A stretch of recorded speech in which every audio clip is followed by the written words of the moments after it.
All right, ladies and gentlemen, welcome to another episode of the Bottom Line Podcast, where we say what we mean and we mean what we say, because at the core of everything that is, was, and forever will be, there will always be the bottom line. Today's guest is Miss Katherine Zaensi. Okay, she's a public adjuster out in Miami-Fort Lauderdale area. Came across her content on LinkedIn and said this would be the perfect person to talk to because of two things. One, a lot of people are relocating to Florida. It's like Florida, Texas, Arizona, those low or no state tax states people are moving to. And I think what's going to be really important is for people to know about how the real estate market works over there and what are some things they should be looking out for aside from hurricane insurance. I think speaking to a public adjuster would be great. Plus, her content is legit, right? Like Catherine's content is legit. It's like it just grabs you right in, and it's like, ooh, tell me more, right? Because you're always active, you're always moving, you're always engaging and interacting with people. So I said, you know what? We need to talk, right? So thanks for taking the time to be a No guest on the problem. bottom line. How's it going out there in Florida? It's going good. It's nice and sunny out today. The Yeah, weather is nice, so we're good over here. yeah. So, okay, I think about Florida, and I was out there maybe 2 years ago, and the palm trees, man. I was sitting in a traffic jam, and I was like, didn't mind it at all. I was If like, I turn my camera right now and I yeah. show you my door, you would see three palm trees. See, isn't that so And water. relaxing? Yeah. Yeah. So it's one of those things, I'm from the concrete jungle. I'm from New York, right? So we don't get that. And all Yeah. we get is like high stress. You see palm trees and you're like, oh, you just feel calm and centered and super zen kind of. Yeah, that too. The water will do it to you, Uh, right. the wind, the water, it's very calming. But here I always say like there's no mountains, everything is flat. Yeah. So unless you're looking at water or palm trees, or maybe you're in a high rise overlooking a city, Ah, not much, going on. yeah. So okay. And then there's also how often do you go out to Disney? Is that like a thing for you? No, No. never. No. I haven't been there in so many years. I've been wanting to take my kids, but they're not old enough yet. Yeah. I think some people go to Disney with babies, and I applaud them, Yeah. but I can't do it. I maybe like another year where my kids are no longer in their tantrum stages. Right. How old are they? Um, 2, 4, and 8. Wow, yeah. Okay. So I took mine when they were in their tantrum stage, which was a bad idea. But we had such a good time, right? One. Two, the amount of walking that we had to do. This is not like, oh yeah, you go and you get your rides. This is you got to be really methodical about the whole thing Yeah. because there's like long waiting periods for those lines. There's like you got to walk from like park to park. This is a trek. This is a Yeah. mission. It's an endeavor. You know what I mean? So a So couple of things that I just think about when there's I a think about. Facebook group dedicated to Uh huh. Disney moms, Oh. and I just recently joined because I thought it was interesting, like what they talk about there. Uh huh. And it's all about the most efficient ways to do Disney. Yeah. Affordable, efficient, what to do, where to stay, things Yeah. people don't know about. And these are moms that go to Disney like every weekend because So they their got to kids figure it out. are Disney obsessed. So they know it all. Like they're like hardcore. Yeah. Yeah. They got So it figured out. next time I go, I'm gonna read up on that page to get me on game when I am there. Oh yeah, oh yeah, it's a thing, right? And hopefully Yeah. COVID allows us to get back to some kind of because I miss that. Like I miss being able to go to theme parks and stuff. You know what I mean? Yeah, yeah. Yeah, yeah. So let's talk about you a little bit. How are you able to adjust and with this pandemic and everything, like work-life balance wise? Mm, so work-life balance. There was no work-life balance in the beginning. Mm-hmm. For me, there's not much work-life balance. Like I can be very free at times, and sometimes I'm very busy with work. Mm-hmm. Last Sunday, I was working on my whole Sunday, but it Mm-hmm. was worth it. So my jobs are usually very worth it.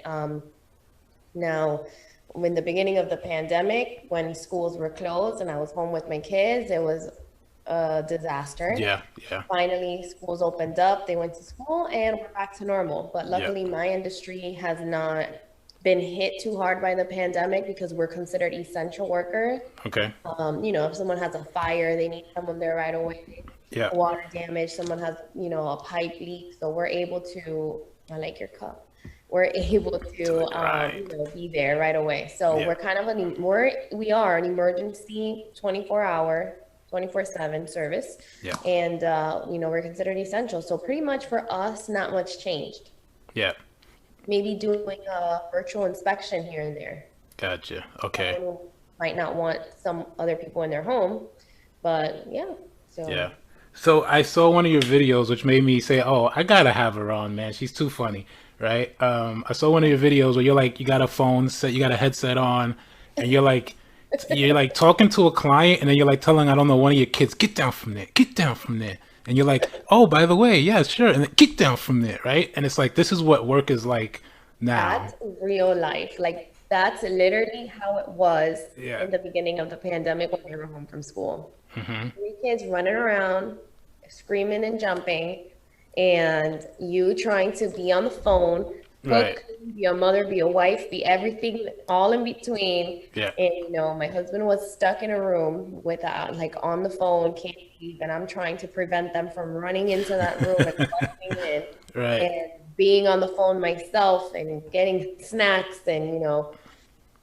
yeah. Yeah. So, Wow. Right? Like dang. Like that's what it is at the end of the day. People make it sound like it's like it's a new norm or this is just the way it is. And then it's kind of like I see so much positive social media out there where it's like, oh well, we find ways to adjust. And just to see your video was like, yep, that's like a no. day in the life right there. Online is a highlight reel. Yeah. Like Ha. everyone will post their highlight reel. That is not real life. Right. People take their makeup off, they go home, they deal with, kids that are active and jumping up all over places, and it's Right. not a perfect picture as they paint it to be. Yeah. At least not, there might be some, but that's really not the reality of things. Yeah. So the other thing I think that's super funny too is like a lot of times I'm like I'm in a room and I've always wanted this, right? Like my whole idea behind starting my business was for it to be I want it to be a digital nomad. I've always wanted to be a digital nomad. My idea is to like live somewhere on a resort, right? And just do business virtually. You know what I mean? And I've been following this for like a good 4 or 5 years, like this digi nomad lifestyle. You know what I mean? So when pandemic hit, I'm like, okay, the world is gonna have to adjust to being digital, right? But then you think about the fact that you got to be a teacher, also, and the kids are learning remote, and it's kind of like that's crazy because there's two parts of it. There's like they get to pick up what real work is like for the parent, but then at the same time they get to spend time with you. But then the other part is like now you got to split yourself in two. You got to be working and you got to be a teacher, right? Yeah. So what I'm wondering, as a public adjuster, how much time do you have to spend in the field? And then like how much time do you get to, how much office time do you have to do? The field is my office in a Aha. way. A lot of times we live in our car Wow. because Yeah. we're going from one place to the other. Yeah. Me personally, I also like to develop relationships, and I go to different shows and network with many different companies. Okay. So for me, I'm on the road a lot, and let's say I might have an office day once or twice a week Okay. if I have time that I don't have to be somewhere. Yeah. So I just kind of fit it into my schedule. But I will tell you, the main reason that I got into this business is to have more time. Yeah. So it's almost like it's very true that I do have more time. I make my own schedule. I am my own boss. However, being a business owner, you literally do not have enough time. Yeah. So it's a win-win in not having to work a 9 to 5 corporate job. However, it is not a 9 to 5 schedule. Yep. You're always on call. You are always on call. There's always an email to answer, somebody to give, calling you, asking you something, and Yeah. things that you need to check up on. It's so funny because I live my life. I'm randomly doing something, and then something hits me, and I'm like, I have to send this email. Yeah, I have to reply to this text. yeah, yeah. An unlimited amount of post-its, right? Like probably everywhere, right? Yeah. I Yeah, carry a notebook around with me, and I just write in my notebook, like, gotta yeah. do this, gotta do that. Yeah. Hats off to you, man. So I think one of the sayings, I don't know if you've heard it, but like if you want something done, give it to a busy mom. You've heard that one? No, but I like it. Yeah, that's like a thing, right? Because it's all about organizing and being efficient and then being results oriented. So like I think I heard one of the sharks say it first. I heard one of the sharks say it first. And like I'm divorced, right? I used to be married, Mhm. but when I was married, and even still, like the kid's mom, she is super organized, and I kind of hate on her on the low because I'm like, dang it.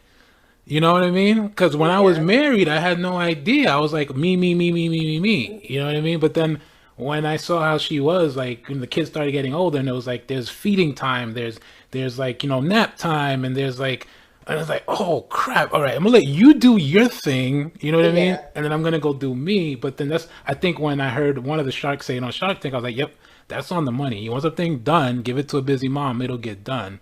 You It's know? very true. It is Yeah. very true. So hats off to you. So let's talk a little bit. I'm sure your husband is like, "Yep, winner, winning," right? Yeah, yeah. So I mean, now one thing that I'm very happy about is once I made my decision to leave my 9 to 5 job, even though it's more work, if I haven't missed a soccer practice, I haven't missed a soccer game, like, Nice. that kind of life. That's what I wanted to be able to Right, spend with my kids. right, right. So I think and I'm sure they appreciate it too, right? Yeah, Um, I'm wondering, like, okay, so, and this is interesting that you touched on this too. It's like you knew that you wanted to recapture that time. You yeah. knew that time was more important than money, right? You knew that spending time with your family was going to be more important than you having to work some 9 to 5 corporate job. You knew that off the gate. I'm wondering when you made that realization so that you made the decision to go ahead and pursue that opportunity. Um, I came from a job where I was sort of not in the field that I am in now, but I started working a lot with the back end of claims, so to Okay. speak, where you talk about checks and releasing of funds for the people to fix their homes after they've had this property damage. Okay. So that's what I was doing, and I came from a 9 to 5 where I had to beg, let's say my kid had a doctor's appointment for this Mm, time off. I would feel guilty having to leave early work, or I would feel bad when my own kid is sick and I would have to pick them up from school because you don't plan that. hmm Or I would have to work Saturdays and miss certain family events. And, people do that all the time. And that's something that you have to, give up sometimes in order to feed your family. However, I saw beyond the this is where I'm at and this is what I have to do. hmm I kind of took myself out of that and I put myself in a very uncomfortable position where I no longer had a corporate 9 to 5 and a steady income to let me jump into this and totally give it a shot. hmm I know what I'm doing. I know I can do it, but let me just do it because I know this might give me the outcome I want. Nice. And little did I know that it was the best thing I ever did hmm because it not only gave me the outcome I want, it gave me everything and more. Yep. Yep. Okay. Question for you. Now, I can relate to that too because I remember when my son was born.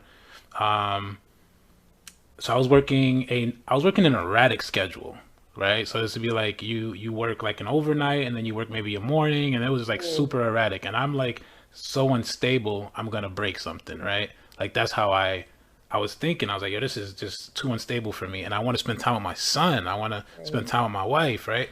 And so I made the decision right then and there. I was like, I'm gonna wait. I'm gonna see if I can get a raise. And if I can get a raise, they can put me in another position where it's a more 9 to 5 schedule, like it's a set schedule. And they denied me for that position.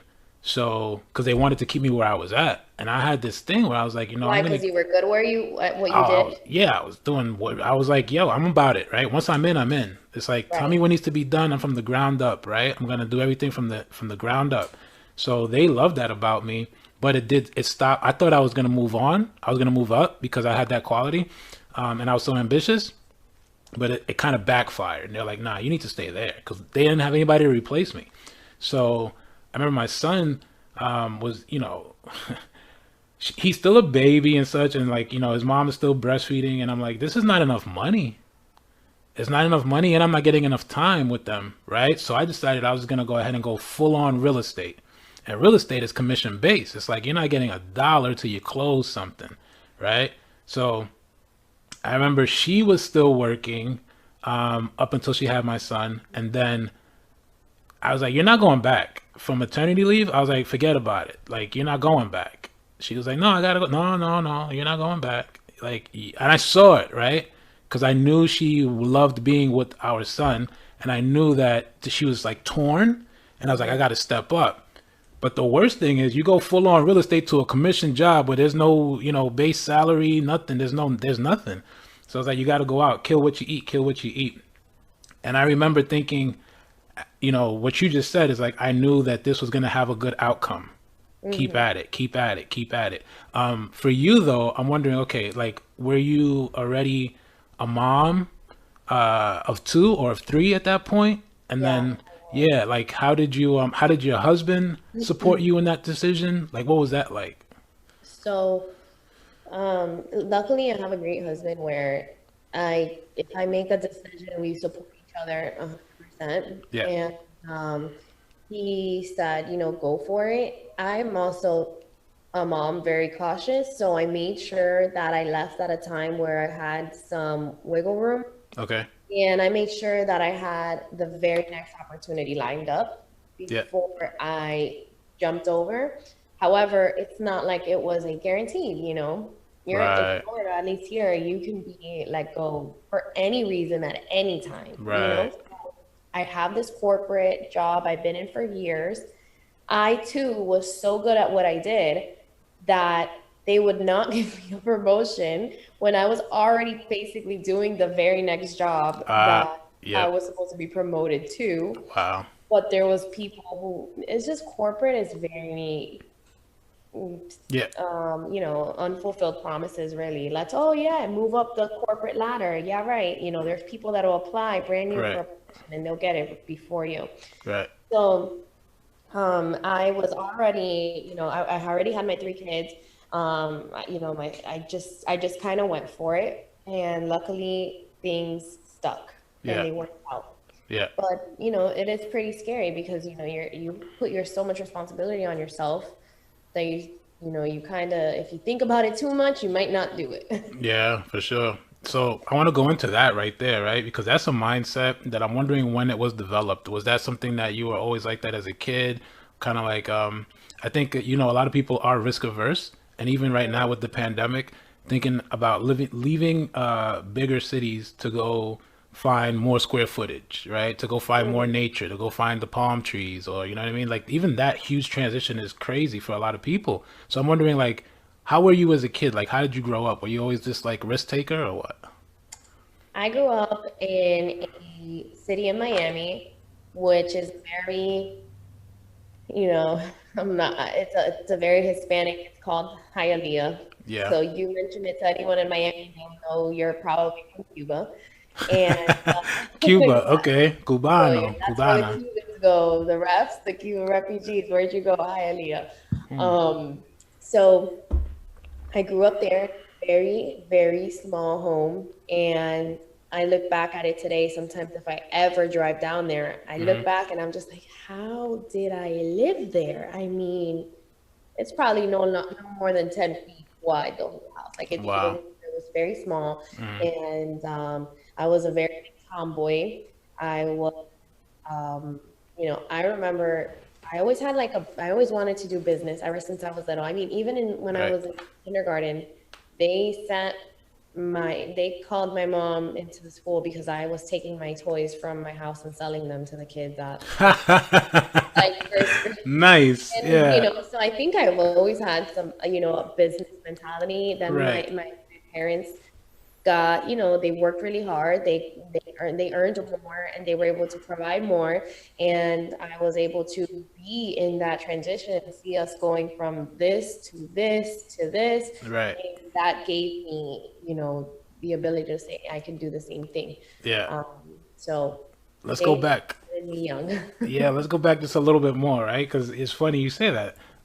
Kindergarten, my goodness, like what is that, like 5 or 6? Yeah, like probably like kindergarten to first grade. I was really young. I was just taking the trinkets I had, stuffing them in my backpack, and Yeah, stuff.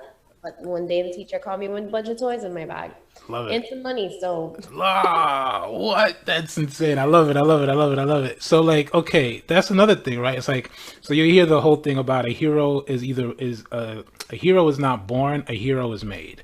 And then some people have taken that and put it into yes, like, an entrepreneur is not born, an entrepreneur is made, right? So then I got to go back a little bit further, right? And a lot of behaviors are learned, right? yeah, And so that right there to me, okay, here's a little 5 or 6 year old kid, maybe 7 year old kid stuffing, toys in her bag and then selling it, making the money. There's a pitch involved. Yeah, there's a pitch. There's a plan, right? There's a strategy, right? So, I'm going to put these bags these toys in my bag. Where did you learn this? Where were you picking this up? Who'd you see hustling around you? I don't know. Don't I know. don't know. I do agree that an entrepreneur is made. I think people go through certain situations, Yeah. and it changes them. Like, they say if you're the same person you were last year, then you have made no growth. Right, Same right, person right, 5 years ago, you've made no growth. You right. go through things for a reason. You went the same way you went through your, what happened to you in your job, and you thought you were going to get that promotion and you didn't. I'm sure in the end was great, Oh because yeah. it probably sprung you to so many different levels. Right. I think for me at that point, I was frustrated, I was upset, but look what it did. It literally molded me Yeah. into a completely different person. I won't ever look back. Yeah. I always say, I don't care if I got like a $30,000 raise a year. It is not worth the time I have with my children, with my family, with the ability of things I'm able to do and people I'm able to meet. There's Yeah. no way.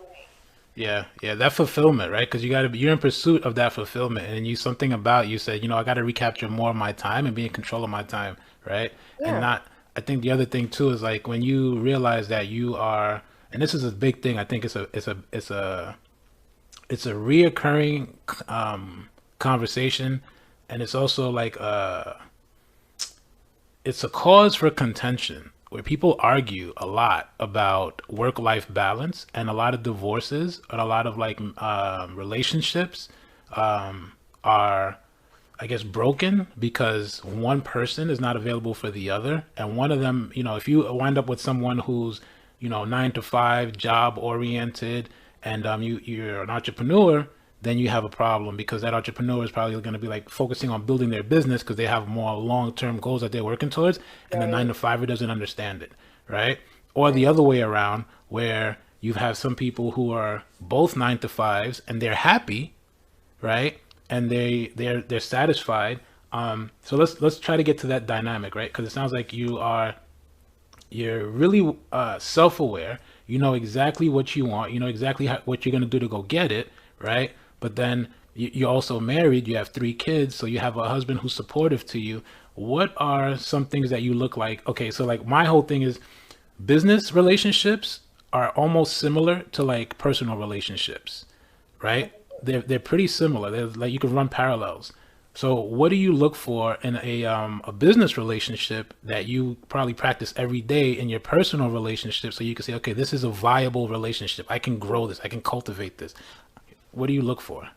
Um, I look for a connection the very first thing when I meet someone business wise. I want to make sure that we're able to connect and have a good conversation. Mm-hmm. Those are usually the relationships that last the longest and I'm able to grow the best. Mm-hmm. Um, then, trust, making sure that I can trust anyone that I'm sending them to, or anyone that they go see any one of my clients, I can trust them. Mm-hmm. But just having a connection, because without that, we're not able to meet, or I'm not wanting to meet you again and again and again and having to do business with you, if it's just not someone that I feel that, I guess has a good connection with me, or even really any of my clients.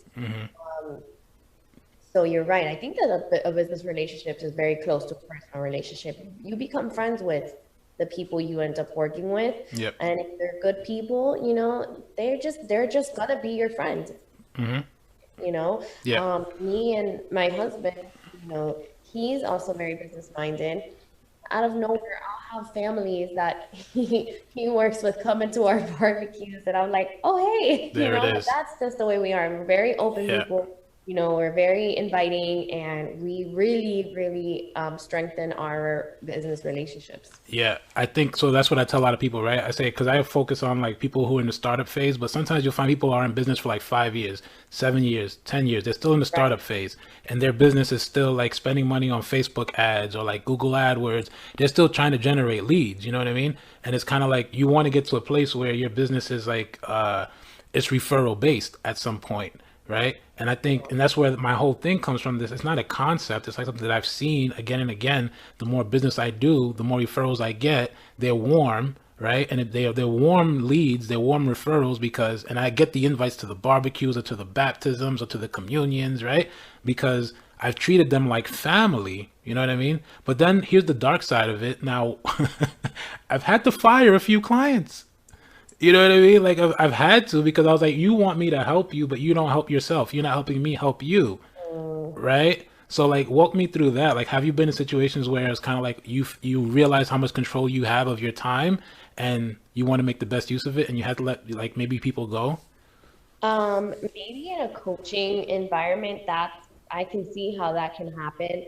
For me, no. So my clients, so I have two different kinds of clients. I have the homeowners that reach out to me directly, and I even build relationships with them because they trust me. They come to me anytime they need any kind of help.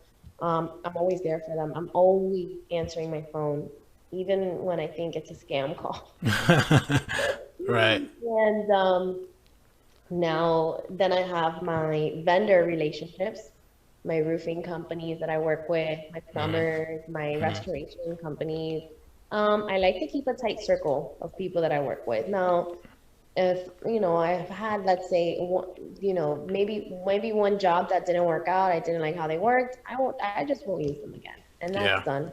Yeah. But really, the people that I have as a vendor relationships that go service my clients, they're great. They're vetted. I vet them. I Yeah. go to lunch with you. I talk to you. I see what you're doing. I see how you talk to clients. I see what your process is. If I don't like something, we talk about it. If that can be fixed, great. We can move forward. If not, I'm sorry. On to the next one. Yeah. But I really make sure that I vet all of my vendors because it's extremely, extremely important when you're dealing with properties. Right. So, what exactly does a public adjuster do? So we are licensed, uh, specialists. We have an eye of an inspector. Basically, we inspect property damage, and we are able to represent you when you have to file a claim against your insurance company. Now, we're not lawyers. We are representation for you. Yep. And so basically, whenever you file a claim, you're never going to get exactly what you're supposed to. So you hire proper representation in order to get you what you need, and make sure you don't miss anything. As a homeowner, in school we never learned about insurance. We never learned how to read a policy, Yep. what's on a policy. The one of like 90% of the time when a customer learns something, it's always the hard way, Yep. unfortunately. They have to come out of pocket for fixing a water leak because they didn't have enough coverage. And then after that, they're like, okay, now I know. But what I try to, help with is now I know. Yeah. I'm trying to teach you before that happens to you. So Right. before you put yourself in a situation where you have, you're not financially maybe unstable to fix something, you know, you have the proper coverage, you're confident in the policy you have. These are boring things. You know, these are not, let me remodel my kitchen, it's beautiful, I love to see it. Right. You know, these are the annoying, like taxes, like, you know, Right. your paperwork that you got stowed away Right. in your Right. office and you never take a look at Right. unless something happens, but it's extremely, extremely important. Yeah. That's what I try to make sure that is, you know, well prepared and Yeah. ready for when you do have any kind of accident in your home and you have any kind of property damage. Make sure Okay. you're covered and that you're good to go if you do have to file a claim, and that you Gotcha. know what to do when you have to file. Gotcha. Okay. How do you, okay, so how do they pay for it? Is it homeowners insurance? Is it like out of pocket? Like, how does it work? So you pay for homeowners insurance, Yeah. especially if you have a mortgage, you Yeah. have to have homeowners insurance. Yeah. If you have any kind of property damage, you should be covered by your homeowners insurance. Okay. They will pay you for your damages. However, the problem is that they never pay you out what you're supposed to get, or sometimes they lowball you extremely, or they deny you. So that's where we are there from the beginning of the process. Okay. And sometimes I meet with clients and I tell them, shouldn't file a claim because it's not worth it for you right now. Fix the job on your own. It'll cost you a couple $100. It's not worth a claim on your insurance. Gotcha. Okay. So is it okay? When I first started out in real estate, I had to do a lot of door knocking, right? I had to do a lot of mailing campaigns, and I started out in a boutique shop where everything was kind of done for us, and we were just kind of like, as far as like marketing and stuff. But then when I really started getting out on my own, I think this was like right after Lehman happened, I think 2010 and such. So I started out in 2010. 2008, 2009, you had more people that were they were spending a lot of money, they were traveling, and they were like having multiple properties. When I think around 2011, 2012, I started door knocking, and that's how I started meeting people in person. You know what I mean? And I loved it. At first I was like, who the hell door knocks? Like, who does that? Right? You know what I mean? I was like, I'm not doing that. I'm not door knocking. But then I wasn't making any money. Right? So then one of the guys in my office said, no, let's go door knocking. I was like, all right, let's see what this is about, right? Got some coffee, got all caffeinated, and we went door knocking. He hit one side of the street, I hit one side of the street. We were boom, boom, boom, banging. Super random, right? And we met so many cool people because it was like summertime, it's New York. People are sitting on their stoops and everything. Who are you? What are you doing? Oh, we're in the neighborhood. We sell real estate, whatever. We made so many friends, right? And we got a lot of referrals that way. And we got invited to a lot of parties, backyard parties. New York, there's a lot of backyard parties in the summer, right? So it was fun, you know what I mean? And it was like, it was an exciting topic because we were talking about how much money the property could sell for, how much money the property next door or like 3 blocks down sold for. We were talking about things that would just excite people. And I'm thinking about what you do. Like you said, it's not like you're making the kitchen, you're renovating your kitchen or anything exciting. It's something you don't think about. So how do you raise awareness? Like, how do you market? How do you even get people? Yeah. How do you get leads? You could remodel your kitchen if you had water damage in your kitchen, but my point was just, that these are things you don't think about because it's like you're doing your taxes, but it's kind of the same way because you hire someone to do your taxes for you if you want the best outcome. Yeah. So same type of scenario. However, how to market. So when I started off, and I think you kind of touched up on my bottom line there. So I'm gonna go back to that later. Yeah. But how to market yourself in my industry. It's funny because I don't do door knocking. However, I have done it before when hurricane hit up north. Okay. And that was an experience for me. But I really don't door knock a lot. However, I did a lot of cold calls. A lot of cold calls daily. And that's what built my business. Like one meeting sprung to another. And then referrals, they would, if they like you, they would refer you a client. Yeah. I would, just so much cold calling that would happen. So I get it. And it's very, picking up the phone and making a call, you get so many different answers and people are kind of rude. Right. it can get very discouraging, especially over the Yeah. phone, because maybe in front, face to face, they might be a Right. little nicer to you because you're Right. really looking at them face to face. But Right. over the phone, they're like, goodbye. Like, Click. Right. so, yeah, but honestly, that you gotta do what you gotta do. Right. Right. Yeah. So, okay, hardest, what's the, like, I guess the best lesson that you've learned in all your years when it comes to marketing yourself or like even building rapport, creating like meaningful relationships? What's the biggest lesson? If somebody was starting out brand new and they had to, pay their bills, Hmm. right? What would you say to them so that they could start earning an income? Don't think too much. Don't think too much? Don't think too much, and that goes with um, don't think too much. Just do it. Yeah. You know, market yourself, and don't be scared of looking like a fool. Right. People like people. Right. People don't like robots. I Yeah. always say, I hate a robot. Like if you're talking to me and you're talking straight business and nothing personal, no emotionless, people connect. Like there's no connection. Yeah. So make sure you make that connection, be yourself, and be everywhere, get brand awareness, get your brand, let everybody know what you do. Start Yeah. off with your friends and family, grow it from there, Yeah. you know, Yep. reach the market closest to you and then expand.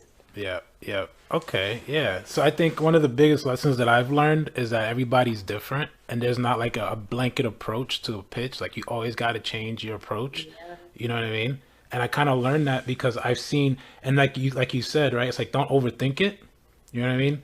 Like I like Stephen Covey's. He's like seek to understand before Hmm. being understood. So it's like you got to get to know the root of the problem, right? And how that person tried to solve the problem so that you don't try to reinvent the wheel, right? And then I think the other part is so in your space, you must have people who are like, irate, you know, pissed off. They just probably yell at you over the phone, things like that. Like, are there situations where you have to de-escalate and you kind of like bring people back to like, a five and then you try to help them? Because that happens a lot in my world. Not People are much, like, but it does happen because people can get very frustrated when they're at home. They can't use their kitchen, or they can't don't have a bathroom, or maybe they had a fire in the home and they had to relocate. It's very emotional. It can be very emotional for people, especially someone who may have just lost their entire home, has hmm nothing. That to me is very, I sympathize so much. I'll be on the phone. I mean, I'll go and sit, and I mean, I've gone as far as going to someone's house and praying with them like that. I sympathize so much because you got to put right, yourself in their position. So yeah, there is some of that, but I don't really have a lot of like crazy irate clients. Everyone you meet is different, and they're all going through something else.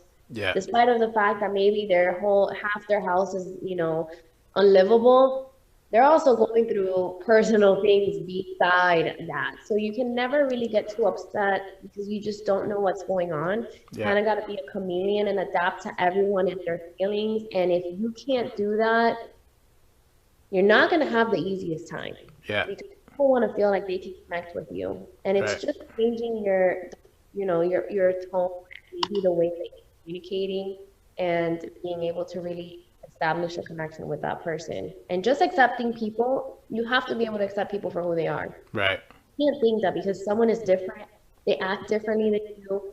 Oh, I can't. I couldn't with that lady. No, right, I couldn't do it. I'm probably won't see her again. But people are all different. You have to be able to change the way and change your personality in order to comfort others. And if you can't do it, you're not going to have the best outcome. hmm So it's a skill to do that. Not a lot of people can do that. You have to be able to learn, and that's something that comes with time. yeah, yeah, for sure. You're 100% right. How do you recalibrate? So like after a busy day and then you're doing your mom thing, you're doing the wife thing. How do you recalibrate? How do you get back to your, how do you do it? I, I think I recalibrate either maybe a day on the weekend that I can relax, or on a vacation. I'll work extremely hard for 3 to 4 months, then I'll have a weekend getaway or I'll do a vacation somewhere. But there's really no recalibrating, getting yourself back to 100. Um, there is times of, renewing your spirits a little bit, maybe on a lunch afternoon where you have nothing absolutely going on. Maybe you can go have, lunch with a friend, or maybe, or enjoy the weekend and go to the beach and kind of get away for a little bit and Yeah. everything. Yeah. But I am on my phone 24/7. That's so it's sickening almost, Yeah. I just have to make sure no one's calling me, no one's needing me at that moment. Right. So for me to recalibrate, I have to get away. Yeah. I can't be able to say, okay, I'll come see you right now. Yeah. Yeah. So, I have to like leave where I live. Gotcha. Yeah. Where does somebody, okay, so you're in a place where a lot of people want to be right now. You're in Florida. So where do you go? Like, right? Like, where do you go? Yeah. So let's say I would probably go to like the Caribbean Uh-huh. or another country, or maybe another state. Yeah. Where, yeah, just to kind of get away. Yeah, I go out here and there, down here because I live right in between Miami and Fort Lauderdale. Right. So, I'll go out here and there, but we live here, so it's like nothing new to us. Yeah. Yeah. I like comedy, right? So like for me to recalibrate, like I have to have, and I get to control a lot of my time, but I don't get to control the impact that conversations have on me, right? Because when you're helping people and and I'm sure you go through this a lot, like there's like all this transference of energy, right? And you might wake up like in a really good mood, excited about your day, and then somebody goes through something and it affects you, right? And you're like, dang, I really want to help this person. Yeah. So then you gotta like get back, you get out of yourself to help them, and you got to get back into yourself again. And so I like comedy, right? Like I listen to Kevin Hart in between calls. You know what I mean? Like I'll just go on YouTube and listen to something really wacky. You know what I mean? Just to laugh it up a bit, you know? Yeah. And then I get back to myself, because sometimes I think what happens is it adds up. Like it's all the other people's stress and other people's, situations. It kind of like you're taking on other people's stress, and it takes you away from, I guess, that peace. There's like a inner peace. It sounds cheesy, but it's actually there. Like it's a thing, right? Like that inner peace that you need so that you can help the next person. You know what I mean? Yeah. And it's like it's hard to get away because there's COVID. There's like, Yeah. there's all these restrictions, and then you got to think about who's going to be sitting next to you on a plane or whatever it is. So it's kind of like, what can I do in between? So between the gym, between running, and between like comedy, I think those three things keep me centered a little bit. But Yeah. then at the end of the day, it's kind of like, yeah, you need to get away. You need to like completely disconnect. And I haven't been able to do that yet either. Like I don't even, I think if I disconnect, I got like FOMO. You know what I mean? And it's kind of like, what am I missing? What am I missing? Yeah. So it's hard for me Oh, to do that too. I get where you're you're doing coming the from. right thing. Comedy is actually one of the main things. They say, like, if you're in a relationship, the best movies to watch are comedy movies together with your partner. Hmm. It Laughing together, laughing, you're releasing stress. Yeah. Gym as well, so you got a pretty good, and I try to fit in the gym wherever I can too. Yeah. Sometimes I go to the gym every day, and sometimes I go for a week without being able to. But it's something that you have to get programmed in your mind. Yeah. The I reprogramming. definitely, thankfully, and my husband always looks at me like I'm crazy because I can be very upset about something and I'll forget it in a minute. So I am luckily able to not, I don't hold things in too much. Oh, that's good. However, that's very like catastrophic emotional, of course. Yeah. But it does add up little by little because it's not like you forget it fully, but I choose to turn the page. I Right. choose to not stay stuck on certain conversations, certain things that happen. I just move on to the next. Yeah. Very, very, Yeah. Yeah. No, that's good, man. That's a skill in itself. yeah. Yeah, yeah. Where do you think? Okay, so you see, we're going into this digital age. It's crazy. I'm talking to you. You're in Florida, right? And I'm like, I think this is the way we should need to be doing business going forward, right? Yeah. Where do you see your industry within the next 10 years? Um, So there's a lot of changes that are, happening in the industry. However, this industry has been around for, I mean, as long as I can think of.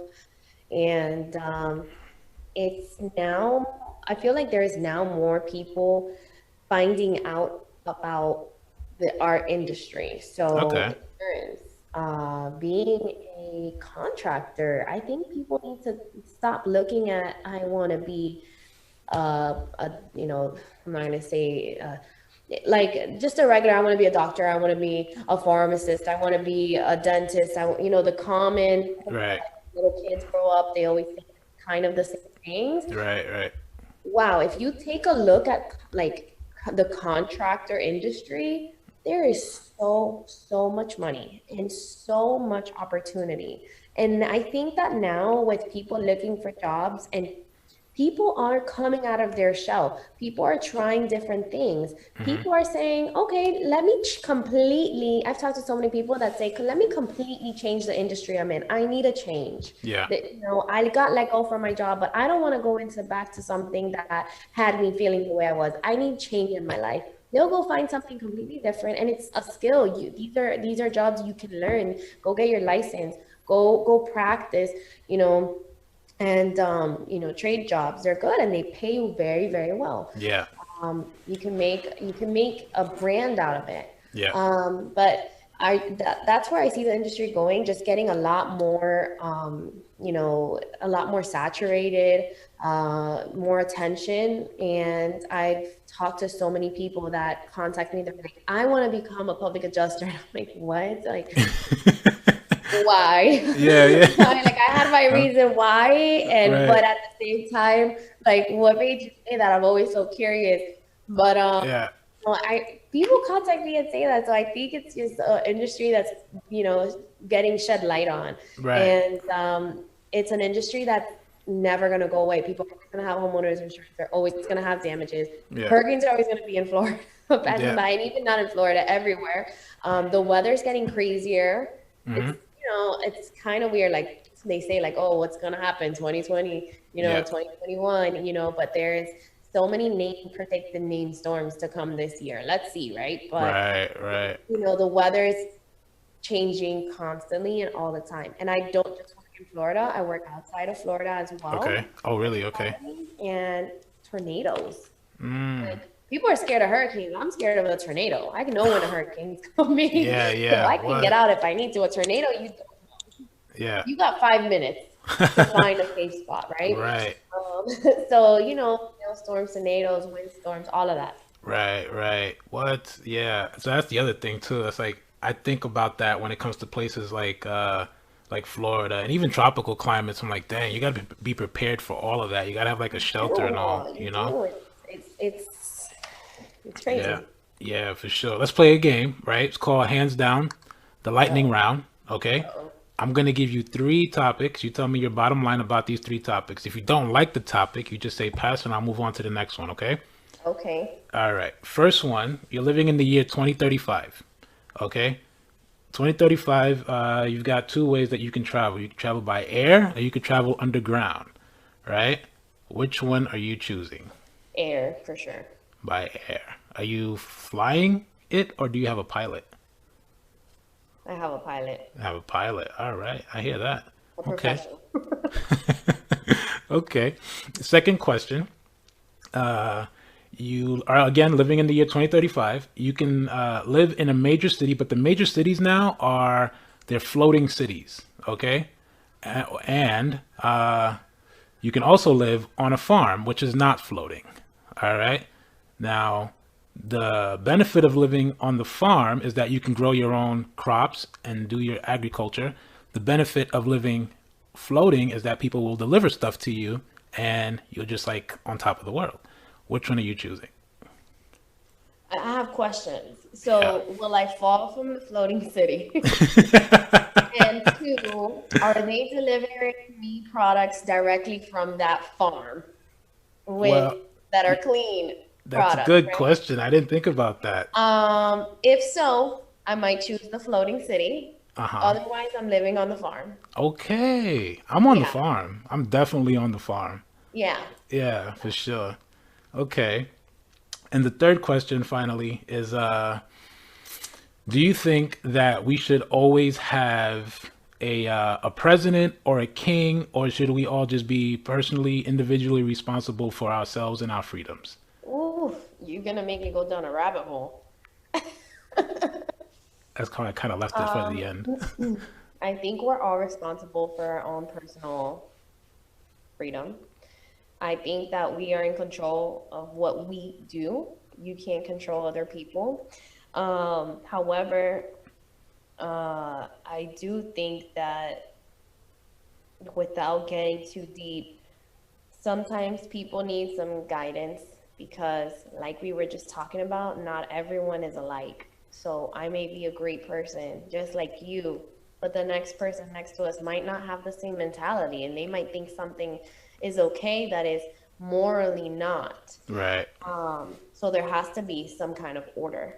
Yep. And for that, I do, whether a king, I've never been ruled by a king. I've never lived in, Europe. Um, I, I've always had a president. However, I think that there's a lot of changes that can be made that, things that can be done better. However, as I believe in controlling what you can control, and that's you and your Mm-hmm. closest people around you, teaching the new generation growing up what's morally correct Mm-hmm. and what they should be doing and what to really look after because our parents, at least mine, that came from both, I'm half Cuban and half Russian. They both Hmm. escaped where they were living, Mm-hmm. both communist countries. So them growing up here and raising me and teaching me what they knew, but now the world is so different, and Mm-hmm. taking everything we've learned and teaching our children what they need for today's world. That's very important because Yeah. today's world is a completely different ball game. Yeah. And it's constantly changing, right? So it's that's an Yeah. ongoing conversation for another time, right? Yep. Yeah, for sure. So, what is okay? So, last question for you is, what is your bottom line, right? That reoccurring truth that no matter what, in spite of any setback, things go wrong, you go back to this truth, and it brings you right back to where you need to be to propel yourself forward. What is that for you? What's your bottom line? um I'm gonna plug in my computer before I answer that for you, Yeah. before I leave you without the bottom line. So my bottom line is you have to keep going and you have to constantly, you cannot get comfortable. For me, I feel like when I'm getting comfortable, I'm losing sight of moving forward. And what I mean by that is when I feel like I'm in a standstill in business, Mm-hmm. I have to get back to door knocking. And you can't think too highly of yourself. Like, oh no, but I've made this amount of money already. Mm-hmm. Me door knocking? If somebody sees me door knocking, what are they going to think of me? Right. No, no, no. See, that's where we lose sight of it. You know, stay humble. And the Mm-hmm. minute I feel comfortable, I pick up the phone and make a cold call. I go meet somebody.